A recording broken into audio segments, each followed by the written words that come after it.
breaking down everyday workplace issues and diagnosing the hidden sickness, not just the obvious symptom. Our hosts, James and Kobe. Did we lose a patient? No, that's just my lunch.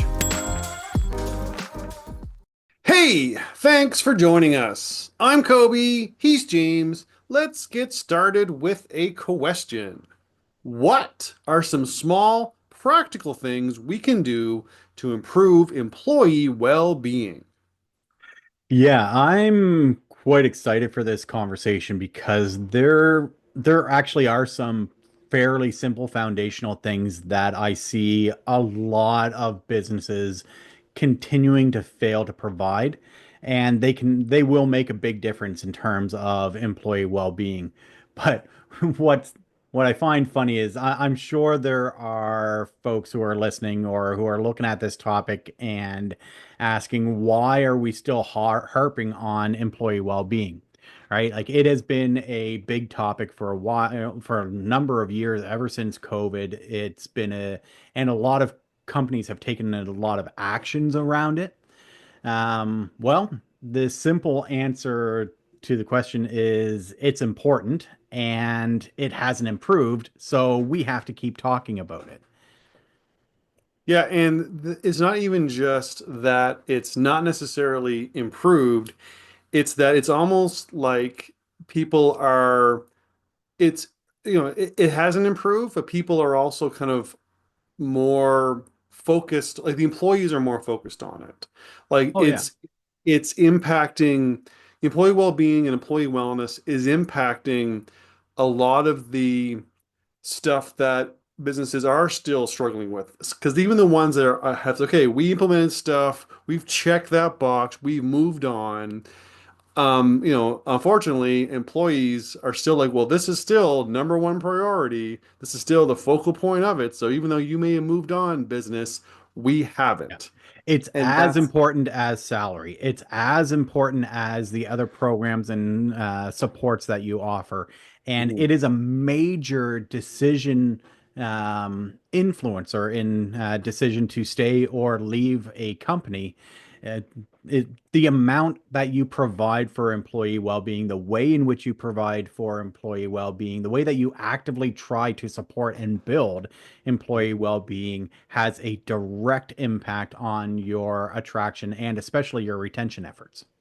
Yeah, so I mean, like, so if you listening, if you're of the mind of why are we still talking about wellness, haven't we all moved on? Or if you work with people who are like, we checked that wellness box, we moved on, then this is an important episode to listen to.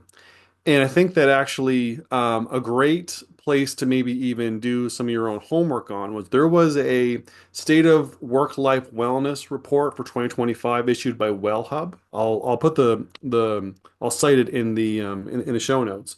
But there were some interesting stats from this state of work-life wellness report. And so one of them is that 83% of employees would consider leaving their current employer due to lack of well-being initiatives. And that's a pretty big thing of they're like, if they're not really taking my wellness seriously, they're not seeing me as a whole person, then I'm out of here, Well, right? we've seen a major shift in expectations Mhm. since COVID 5 years ago, right? We've Yeah. seen it grow. We talk about it a lot in terms of, whether or not things are so competitive, sufficient, and equitable. Mhm. And from a wellness perspective, if you are not providing well-being, wellness supports that are competitive, sufficient, and equitable, that are actually accomplishing the purpose of improving a person's health and well-being, then what was it, 83%? That's a massive It is. Yeah. Well, and majority. it is. Well, and an even bigger number, going back to a statement that you said about about wellness being as kind of up there with salary. According to this study, 88% of employees value workplace well-being as much as their salary. As much That as their salary. Yeah, that's Yeah. almost all. Like saying, yeah, it is not just a kind of a hyperbole statement that wellness and salary are comparable. 88% of employees of this, like, of this study were like, yeah, it's as important. Well, And I don't find it that shocking considering how often, like in especially in recent conversations that we've had, some of the projects that we've been running, some of the Mhm. Yeah. client conversations we've been having around work-life balance is how it's often framed from the employer perspective, right? Yeah. It's It's definitely often more than talk. that. What's that? Definitely more than that, but that's how the Well, employer. that's usually how the conversation arises, right? That's usually how it's perceived from an organizational perspective is that really what people are looking for is work-life balance, and operationally we can't accommodate work-life balance. Well, if Mhm. operationally you can't accommodate work-life balance, you've got 88% of people who value that component as highly as the salary that you offer, right? Yeah. So it's worth investigating. It's not a nice to have for businesses anymore. It's something that people are evaluating equally with the amount of money that they earn to support themselves and their families. Yeah, I agree with you. Although I think what you were saying is a bit misleading. You're saying if you can't provide work-life balance, 88% of employees are going to be a problem with you. Work-life balance is a bit of the catchphrase for wellness, well-being that businesses grab onto because it's a little bit more tangible than the idea of Yeah. wellness or well-being. So it's a bit of a catch-all statement. But what I don't want people to listen to what you had said and say, if you can't let people work from home, 80% of your employees are going to leave, right? No, Because there's and a you're lot you're more. right. Work-life balance is not merely remote work. It's not Yeah. merely one element. It's the culmination of everything that you provide to Mhm. them to support their well-being. Absolutely. There's a lot more. There's a lot that every Yeah. single business can do to support better Yeah. well-being, to get you Thanks, up because there. that wasn't my intent, but I can see how that would Right. be the perception. Right. So the last stat that I just want to talk about briefly is, and this one's even more, it's 89% of employees will only consider companies prioritizing well-being when seeking new opportunities. So it's the idea of when employees are looking for new companies to work for, they're really only looking for ones that understand employee Yeah. wellness and well-being and are doing and are putting their money where their mouth is in a sense. And they're actually putting it as a high priority, not just a nice to have. Which is interesting because the that to me lends the obvious question of what are you doing in your recruitment process that Mhm. highlights employee well-being? Yeah. Is there anything in your like on your website and on your about section when people are looking at your job postings, not that you have to have a giant detailed explanation in a posting, but Mhm. some mention probably wouldn't hurt Yeah. when people are interested in your opportunities and they kind of do some basic research on who you are, your company, your values, that would be an excellent place to really restate your commitment to employee well-being and then make sure that you're following through on the Yeah. experience when people actually get into the role. Yes, don't just say it, actually do it. But Yeah. I think that, but actually, I think I might be able to kind of just kind of kind of summarize the importance of this. They're saying 83% of employees would consider leaving their current job due to a lack of well-being. It's as important as their salaried 88% of employees, and 89% of employees would only work for a company that prioritizes it. So going back to your first thing, why are we still talking about this? It's because you're right, it's important and it's still important. It's important in 2025. So this is why, especially when we're talking about talent attraction and retention. Yeah. If those are important to you, well-being is important to you. But I think as far as one of the small little things that we can do to improve at least the kind of the messaging around our employee wellness is going back to what you kind of just said, maybe even in the job posting, because I mean, if your company really only understands well-being and wellness as work-life balance, and you're just referencing that, that is a bit of a sign to people that understand, do you just mean I can work from home once a week? That's your whole wellness plan. Right. So showing that you understand what wellness is and what well-being is beyond just the one phrase of work-life balance, maybe even in your job posting or somewhere prominent the job seekers would find, putting something down like we understand well-being is more than just one day working from home. It's more than just, salads in the break room. And actually talk about what it actually is. Again, two or three bullets max could be a game changer in your recruitment process to get those 89% of employees that understand that show that you understand and you prioritize well-being by stating what it actually is and not just grabbing the buzzwords that most job seekers go, they don't really get it. They're just trying to say something to sound good. So I think that might actually be a small little thing that could be of helpful already. And backing it up with more detail on your website, because one of the things, this is getting a little off topic, but one of the first, one of the early questions in an interview is usually something to the effect of, "What do you know about our organization?" Right? Has somebody actually taken the time to even investigate and learn a bit about your company? Because if they haven't, then that's a bit of a, not necessarily a red flag, but it's not a great look. Um, so being able to reinforce that on your website and then have people talk about that, as part of the interview, like it provides a bit more tangibility than just individual statements. Yeah. No, no, and that's a good piece of advice too. So yeah, so we're already providing some small practical things that companies can Yeah. do around wellness.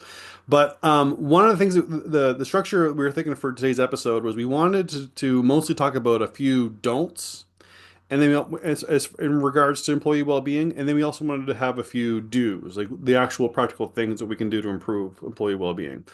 So that was kind of a little extra bonus one. The Long job. preamble, rambling into it, because Yeah. yeah, Well, that's what that's you the sign up for. So I think that as far as some of the big don'ts that we want companies to avoid is one of the big things that we really try to, I mean, we harp on this all the time, is the idea of looking for easy answers, looking for Yeah. quick fixes. And that really is Reading an probably article on LinkedIn about try these three simple steps. It's right. garbage, right? Yeah. It really is garbage. Mhm. Not that the people who are writing these are intentionally trying to mislead, and not that necessarily the programs that they are recommending are completely ineffective, although sometimes they are. Really, it's, as you said, it's looking for easy answers. It's not doing your homework and not figuring out what actually needs to exist for any of these things to be successful. Because there's a whole host of programs, of supports, of technology that businesses are inundated with, and you have salespeople calling you and reaching out to you about, buy this piece of technology, it will fix your problem. Well, no, it's probably not going to. Yeah. Not unless you've actually done the foundational work to make sure that things are ready for new initiatives. Yeah. Well, and I mean, and this kind of brings you back to kind of a part of a conversation that we had in our first episode of 2025, where we talked about, it was one of our Q&A episodes. We talked about kind of what, one of the questions was like, what's some great cultural workplace organizational culture initiatives that we should implement in 2025? Yeah. And our advice to those kind of questions is don't do something new and shiny and fancy and chase the newest fad. Do the hard work to Yeah. build the foundation so anything that you do later on will be effective, because these flash in the pan solutions are why you're not having Yeah. the getting the traction that you want to get on the goals that you're trying to achieve. They're the distraction of the actual hard work to actually, put in the efforts, actually measure where you're at and then have a tactical solution to actually resolve the the causes of your problems rather than seeing the symptoms and buying a shiny new object in order to address that one symptom. If you try building a house without a foundation, it's not going to stand very long, right? Right. Which is why we talk about, like, we'll get into the what we want you to do. Yes. Um, but really, the important thing consider, and I mean, how many times have we harped on this one question of just whenever you are looking at doing something new, please take the time to consider what needs to exist first for this to be successful. Mhm. And there's a lot of like, we're not here to say that everybody who is contacting you about these programs, technologies, whatever, that they are trying to scam you, because a lot of these resources are quite effective if you have the foundation Mhm. for it to be successful.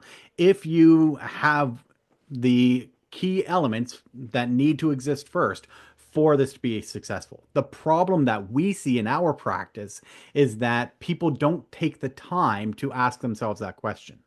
Right. They want an easy answer to a very complex problem.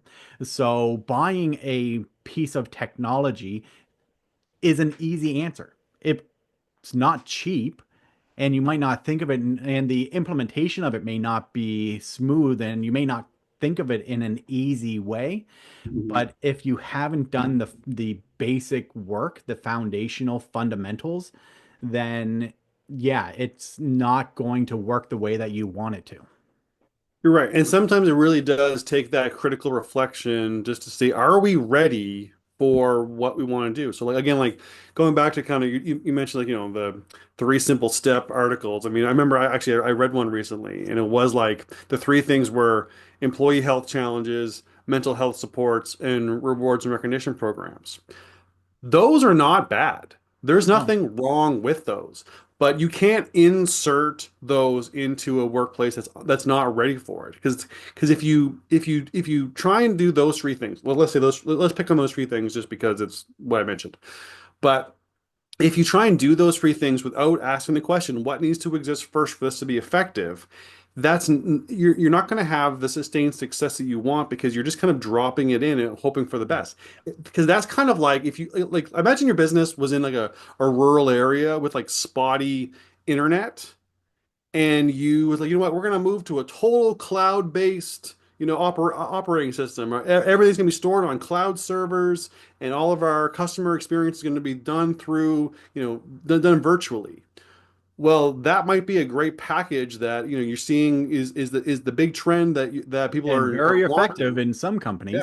But if you don't have the internet bandwidth to make that happen, that's just as, bad of an investment as these employee health challenges, mental health supports, and rewards and recognition programs without having the culture Yeah. and without having kind of the stability of like employee wellness as a foundation to even make those things effective. Well, and it touches on two other things that we talk about frequently and recently. It creates chaos. It's a chaos solution, right? Right. When you drop a program or a solution into your organization without having figured out what needs to exist first, it's going to create chaos. Yeah. And what that often leads to is the second piece, which is transformation fatigue. People get tired of constantly having to change and try new things and transform and it not working out. It is exhausting for on your employees and on your leadership, right? Yeah. From an organ, it is tiring and it's frustrating to have these really programs that are designed with the best of intent, that we really want to support our employees and make sure that they are getting the level of support that they need to be successful in their jobs, and it not working out is an incredibly frustrating piece for an organization to experience, I and it think leads to them getting tired of trying. yes, and I think that probably the best example we can give of that is something that's on every, organizational wellness, workplace wellness, kind of like, advice is rewards and recognition programs. Yeah. And that's probably one of the most kind of common sources of transformation fatigue in many, many businesses. Everyone knows recognition is important. Everyone knows organizations, need to do more to recognize employees. Everyone understands the connection between recognition and kind of like wellness and emotional and mental health, and that, those are Yeah, undisputed. you're not going to hear us say that recognition is bad. Exactly. But though programs are the equivalent of, cloud-based, solutions into with poor internet, if you're implementing a recognition program in a culture that is not ready for it, that has not secured the foundation that, to in order to make sure that people will actually use it properly, trust it, feel that it's actually doing its job, I would go as far to say that probably a huge portion of transformation fatigue that many businesses are experiencing, especially when it comes to workplace culture, is probably heavily involved or affected by recognition programs. And reward programs. I do think those are probably a great example of a major source of transformation fatigue when we're talking about organizational culture. Yeah, I agree with you. I mean, we do a lot of work around recognition in our practice, Yeah. and it's programs are great, Hmm. but the what you need to the key element around recognition is that it needs to be timely, authentic, and appreciable. Right? Right. It needs to be done. Recognition should happen in the moment. It shouldn't be so a common mistake that we see is waiting until the annual Christmas party to give out rewards and recognize people for their efforts over the year. In and of itself, not a bad thing, but it's not timely, right? Right. Like it doesn't do anything in the moment to if people have to wait, 6 months, 8 months to feel like their work has been appreciated, then you've lost a massive opportunity in that time frame to really boost performance and morale. Right. And I know this is not a recognition episode, but so I won't harp on it. But keeping those three things in mind will be a simple way that you can start to evaluate and improve if you have recognition programs that are not being effective. Um, Tangent. Okay. What I do actually want to like we've talked a bit about the don'ts, right? Don't just plug and play. Rarely works. Boxed solutions rarely work. Things need to be customized, and you need to understand what needs to exist first for these things to be successful. So even though I just said, three simple steps is absolute garbage, we're going to talk about practical things you can do. Well, we're nothing if we're not hypocrites, I guess. Apparently. But no, there are four things that I think are fundamental elements that you need to get right if you want any other initiative, program, plan, Mhm. technology, solution to be optimized and to actually get the return on the investment that you are supposed to have from it. Right. So the first one is consistency. And this is huge. We're talking about consistency from a manager perspective. We're talking about consistency from from an organizational perspective. Is the organization consistent in the way that it communicates with us? Is it consistent in the expectations that it places on us? Is my Hmm. manager consistent in the expectations that they have for me? Are they consistent in their communication with me, in their treatment of me? All the consistency of the experience that people have in your organization on a daily basis is fundamental to making anything else work. Because if you are trying, especially if, like, let's keep on the recognition example. If Yeah. you're trying to recognize people authentically, recognize people for the work that they do, and you have a manager try to show recognition, but they are completely inconsistent. And I don't know, walking into my office one day or to the next, whether my manager is going to be my best friend or is going to ream me out for something that they praised me for the day before, right?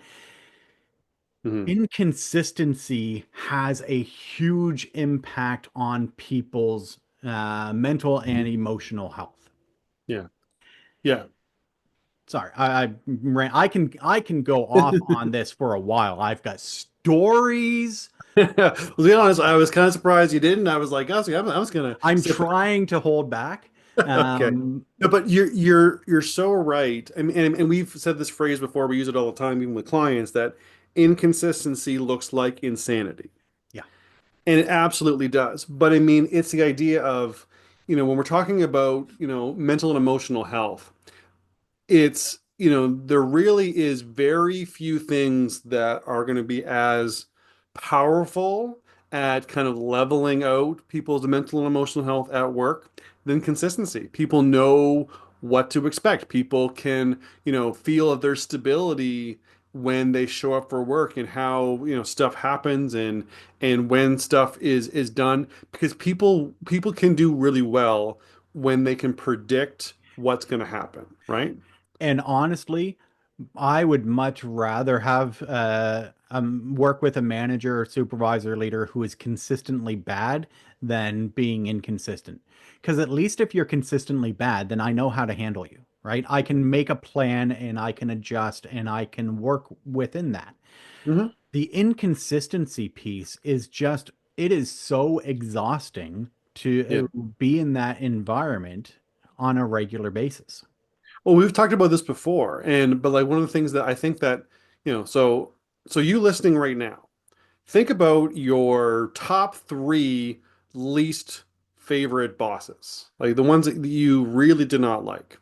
I bet you if you put some thought into it, the ones that you know were not very good bosses are probably not in your top three. I'm sure your top three are the ones that you're just like, they're hot one day, they're cold the next, they're my best friend day one, they're my worst enemy day two. And I'm sure that those are probably going to be who are in your top three worst of all time, Yeah. is the inconsistent ones over the consistently bad ones. Because you're right, you can kind of like, all right, this is just how they are. I get them. I understand them. I can work around them. I I may can, not like them, yeah, but at least I know what to expect from them. yes, exactly. They're predictable. Yeah. There's some stability in predictability in how they're going to react. And that is something that I think is one of those things where, when you have that, then it doesn't drain you emotionally you know, when you're dealing with someone that has some stability or has some predictability, it doesn't, drain your emotional tanks the same way someone that is just absolutely can total roll the die how they're going to be today. Because that is so mentally exhausting. Even before you show up, you're already exhausted. Well, it's the anxiety on your commute into work of, all right, what am I in for? Right? Yeah. The Yeah. unknown Mhm. is stressful. Absolutely. And Yeah. it's fun. It tees up nicely to the second thing that I want to talk about, which is making sure that you are providing clear expectations. Yeah. Because so clear expectations along with consistency can go a long way to improving the employee experience. It's foundational to making sure that we have success with more complex or other solutions. And so when we're talking about clear expectations, we're talking about making sure that they are formalized somewhere. So, like an easy way to do this, or one of the ways that we often recommend to do this, is that we really like to evaluate and work with clients to build fairly robust job descriptions, making sure that the expectations are clearly laid out in that document. That it becomes more of a living document that people can refer back to, that there are clear expectations or indicators of success, whether you use the term KPI or some variant of it, doesn't matter. But those measurements for people knowing how you are going to be measured, how what success looks like in this role, and how you are going to be measured on your performance in this role. Those types of clear expectations set out from the organization is essential, and then having that reinforced consistently by the manager Mhm. is the other part of that, right? It's Right. all, it becomes the cornerstone of what becomes your performance management framework. right? If you Yeah. can start building those two elements, they go hand in hand. They and it's I know these are not complex, you know, brand new Mhm. world altering recommendations that we're making because they're fundamental and Yeah. we're still getting them wrong. Well, it's so funny because you're right. These are not like groundbreaking, but it's but I mean, the first few years we were kind of recommending people start here. We were a little surprised because we're like, we're coming in to kind of help say something kind of cool and new and something that will actually kind of We're really here to prepare. build your employee experience. So let's Yeah. start with Yes. So we're like, well, but the problem with is expectations. yeah, you're getting these things wrong. Yeah. And because what's really funny is as you're saying that, consistency is like, is reliable communication, like, managers who are prepared to understand the impact of being consistent in online, even the way that we provide things like accommodations, collect feedback, Yeah. you know, that's what consistency looks like. Clear expectations is that we're transparent, we communicate what we want, and I think what's funny though is that we're saying those two things are in the vast minority when it comes to most businesses that we've engaged with or that we've assessed or whatever. But what it looks like when they're not there is managers that have conflicting priorities and say one says one thing, another says another thing. Communication is just if you weren't in the room, we didn't get it, or if you weren't on the list, or it's a real crapshoot whether you're going to get it. We're not clear about what we want. We don't kind of spell it out there. We don't really tell people a lot of stuff. That's what it looks like when you don't have it. And that is so exhausting and so hard to imagine businesses function in that environment. But that is what we're telling you, the norm in so many Yeah. businesses. And which is why we say you got to do those two things if you want anything else to work, any kind of recognition program, any kind of employee wellness challenges, any kind of people using mental health supports. Those two things have to exist first before any of those can become effective. And I would say equally important is accountability. Yeah. And it's funny because there's a perception from some that employees or that people don't want to be held accountable. I firmly believe the opposite is true. As long as they are being held, as long as you are clearly articulating what's expected of them, right? Mhm. We let people know what's expected of them in advance. We are consistent in our expectations of them. Mhm. Accountability is a great thing. It builds trust. It's a system for making sure that good performance is rewarded and poor performance is not. Mhm. And there is nothing that will Mhm. drive talent out of your organization faster than not supporting good performance and letting poor performance or undesirable behavior slide. Yeah. Accountability is something that your top performers want. If Mhm. your bottom performers don't want accountability, well, okay, Yeah. we Yeah. will gracefully invite you to leave the organization. Mhm. But accountability, one of the best tools that I've personally discovered, used, whatever, I didn't discover it, that I found that to help build accountability is really the idea of creating professional limitations, right? Create a fence around what people are not allowed to do. Create the broad overarching, as you know, here we know what what you are expected to perform to, the KPIs, whatever language you use, and we know the rules around don't break these rules. Everything else in the service of meeting those expectations that we set out is on the table. It provides people with more freedom, and we can clearly hold them accountable for reaching or not reaching their expectations, or adhering to or not adhering to the limitations that we set on them. Absolutely. And I mean, and you're right, is that a lot of times, we do hear people kind of say, well, accountability is something that business leaders want, but employees don't. But you're wrong.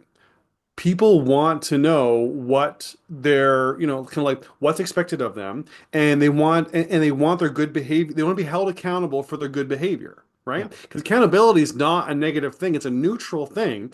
Accountability for good stuff we all want, and and accountability for bad stuff is something that is necessary We because you're all right. want people, Yeah. whether you're talking personal or professional lives, Hmm. we intrinsically believe that bad behavior or undesirable behaviors, we'll say, Yeah. should not be rewarded, right? Absolutely. And Yeah. that's where an accountability framework comes into place. And you're right. And the impact of accountability for all people, consistent accountability across organization can be amazing when it comes to employee well-being because it's clear that undesirable behavior won't be tolerated. That people who are not pulling their weight, the people who are kind of skating by and putting and piling the work onto other people it is not going to happen. There's an accountability for what you bring to the job and Yeah. what the company and your coworkers can expect from you. That plays into consistency, that plays into clear expectation.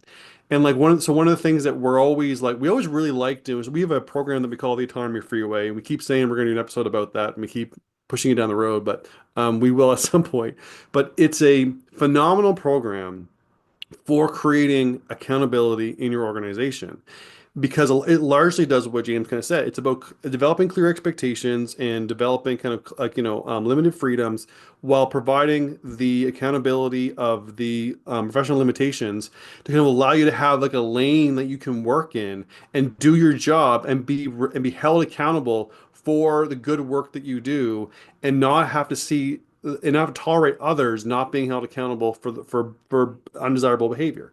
It can be a very powerful. It's not very complex, but it can be quite powerful, Yeah. and it can do amazing things when it comes to talking about your kind of your emotional and mental health. Yeah. And it's funny because so much of what we talk about is very, very, very important, but also simple in concept, Right. but difficult in application. Well, complicated in application. I wouldn't Complicated. Yeah. necessarily say difficult. It's not simple, quick fix it and forget it, one and done. Yeah. It's consistent. It's It's complicated, but changing it's your daily consistent. behaviors, Yeah, right? it Like is. there's an Yeah. accountability on you, the leader, manager, whomever, Mhm. that you are consistent in your expectations. And I think that's why there is some resistance to some of these foundational pieces because Yeah. it's not a single piece of technology that we can implement that we can, once we pay for it, it's doing the work for us. This is work that we have to do ourselves. Nobody else can do this work for us. If you Mhm. are a manager or a leader of a team, you are the only one who can provide that consistency to your team. Even if you're not getting it from your supervisor, manager, or leader, if you can provide that to your team, it's still going to have a significant impact on your team's emotional and mental health. Absolutely. So let's talk about the last one. So the last of the small practical things, and this really is kind of again it's really just as simple as fostering human connection.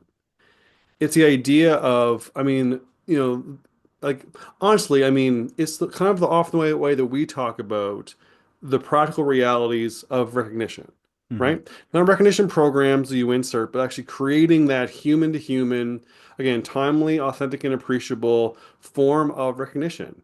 And it's about taking the time to get to know people that you work with, because people are complex. So like just assuming that all people fall into simple easy to understand buckets or that their preferences can be assumed or implied, that's the kind of stuff that really makes it harder for us to feel like we belong in our workplaces Yeah. is when we don't foster that kind of human connection and actually try to understand individuals as individuals. And the single biggest mistake that we see around recognition, um, is that, and it's not really a mistake, it's a natural gravitation towards showing recognition in the form that we personally understand and want to receive it. So if you are somebody who really appreciates a heartfelt thank you, you've done a good job, you are more likely to try to show recognition to others by saying thank you. You've done a great job today. Right. And that's not a bad thing at all. It is a great, authentic way of trying to show appreciation to somebody, and it can be done very timely. The issue becomes that third element that we've talked about, which is appreciable. Are you communicating in a way that somebody else is actually going to appreciate? If they're not motivated or not really as interested in that verbal recognition, then your sincere efforts will not be having the impact that you think they are. And people might not actually feel recognized, even though you are attempting to show recognition or appreciation to them. Yeah. I mean, let's first acknowledge the fact, again, going back to we're kind of hypocrites. So we were saying some of the challenges when it comes to the simple steps of wellness. One of them was recognition, and then we said fostering human connection, which is basically recognition. But the difference is kind of going back to what you're saying about preferences is really kind of where the difference lies because we talk about rewards and recognition programs. Usually they're pre-built, established Mhm. programs where one of the things that one of the preferences that gets leaned on very heavily is the idea of tangible gifts and Yeah. rewards and things and those types of things. Nominate an employee who has done something for you, and you both win a gift card. It's Exactly. a common and not a terrible No, recognition program, right? Like it's not. it's about encouraging and recognizing somebody who went above and beyond for you. Yeah. But But to it's some yeah. people, that will make a huge difference for. But assuming that that method is appreciable to the employees, and it's surprisingly not as common that's a major motivator for or a major kind of preference when it comes to recognition. A lot of times it is more about kind of the human connections, more about let me do make me feel like I'm seen and heard and well utilized in the organization. There's lots of other things that we do, but the problem is the rewards and recognition programs that get inserted into the workplaces are based on what is the easiest thing for the organization to drop in.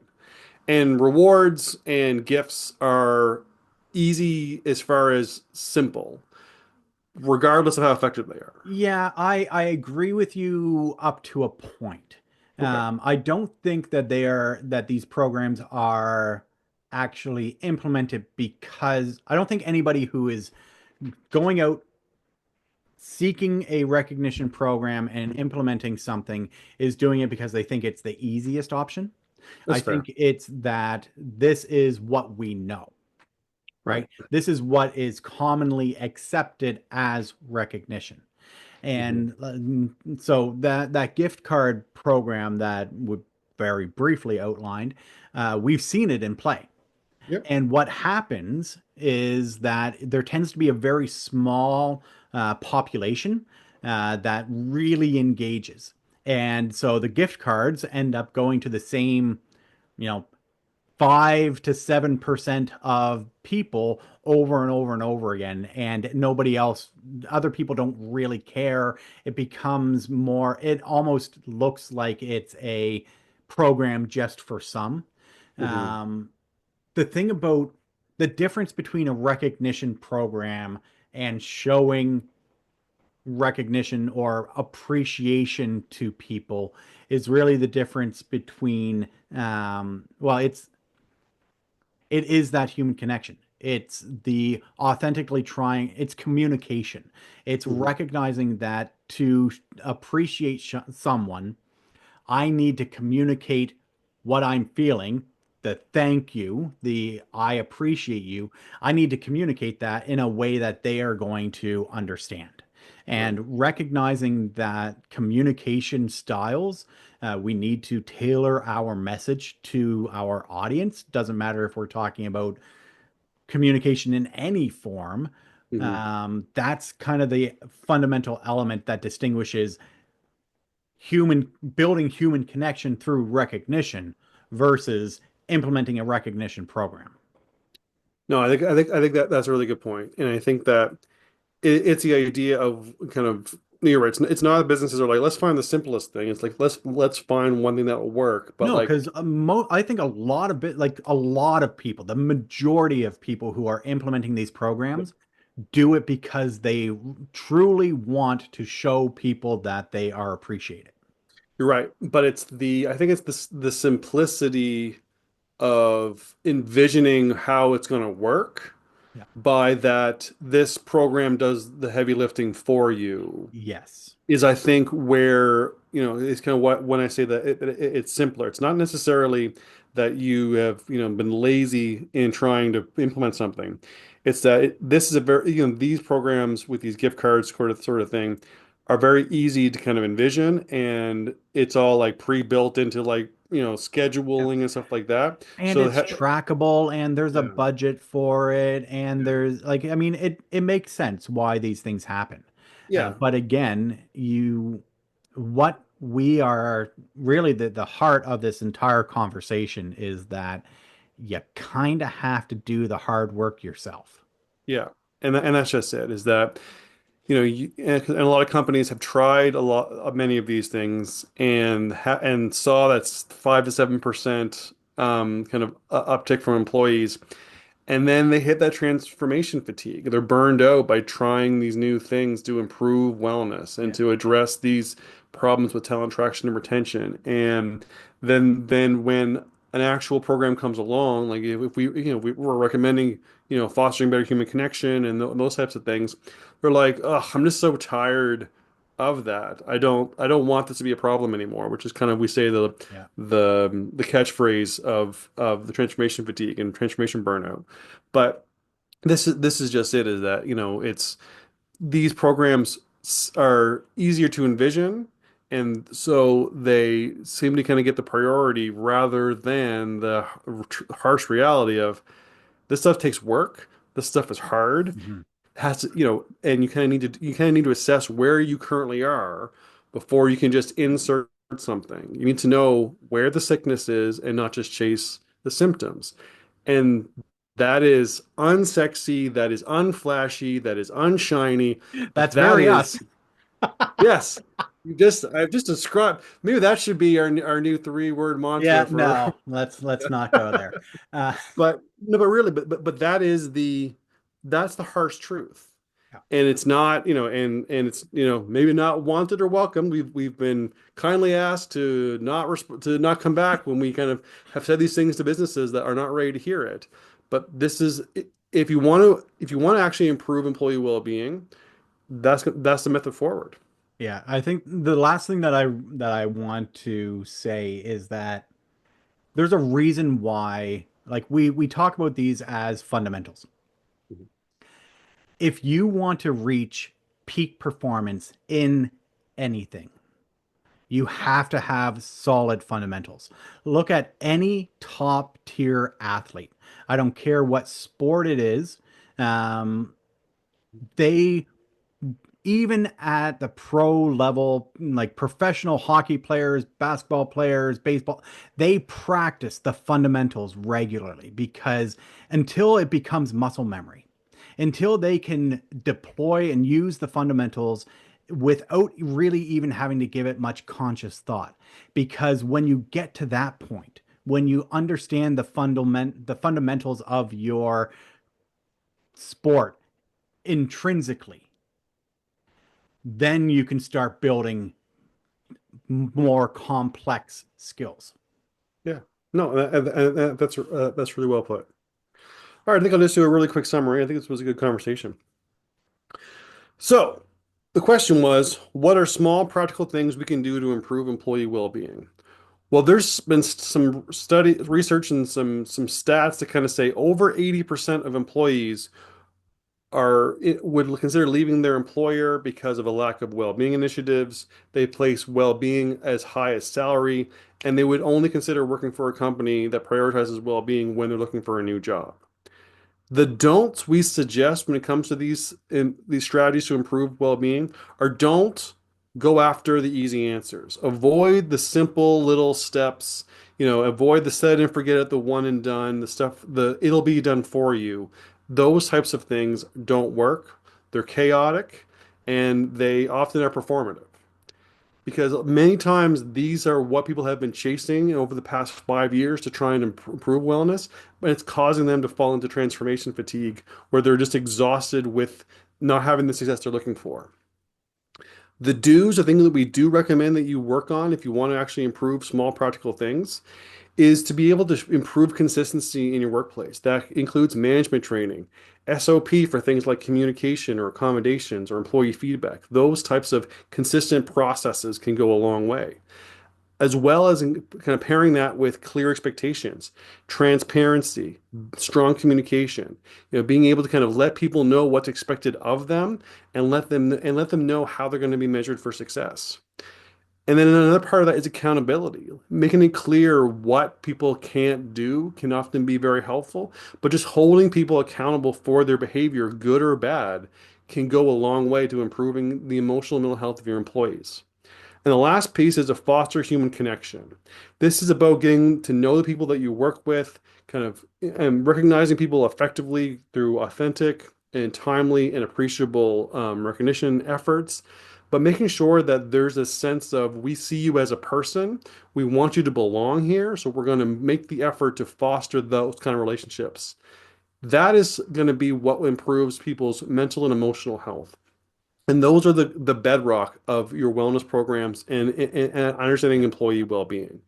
And if you want to be overt, make sure that you're clearly saying these types of things in the way that you recruit people. If you really want to not sound like every other company out there, or you don't want to sound like you're just catching buzzwords and hoping that, the net's wide enough that you'll grab someone.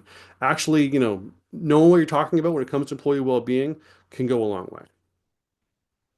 All right. So that about does it for us. For a full archive of the podcast and access to the video version hosted on our YouTube channel, visit roman3.ca/podcast. Thanks for joining us.